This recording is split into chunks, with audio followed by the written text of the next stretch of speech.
waxaa la yiraahaa Marin Mursal waxaanan ahaan jiray fanaanad Soomaaliyeed oo qaaliya maantaytana waxa ay noloshayda ku dambeysay inaan ahay qof Soomaaliyeed oo qaxootiye oo ku nool dalka Denmark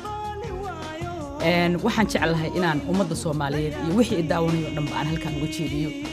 wadanka aan ka imid oo la yiraahdo Soomaaliya wuxuu ahaa wadan weyn oo qaaliya oo qani ah buu ahaa oo wax soo saarkiisa iyo dhinac walba quruxdiisu ay aad isku gudbidan tahay waxa dhacday marka wadankayaga horta waxaan rabaa halkaan inaan horta horeeyada kaga muujiyo markii uu quruxda badnaan jiray sidoo ahaa waxaan kaloo jeclahay inaan idin muujiyo waxa jirta dadkii aniga aan la noolaa oo fanaaniinta oo saaxiibaday ahaa waxay ahaayeen dadkaas fanaaniinta ah awgeeraan 400-500 oo qof oo ka shaqeysa tiyaatarka nationale kulaha murtida madaalada dadkaas oo maantayta aan qaarkood lahaynin meel ay jiraan dhinteenan qaarna dhinteen qaarna meel ay ku nool yihiin aan caawiyto la ogeyn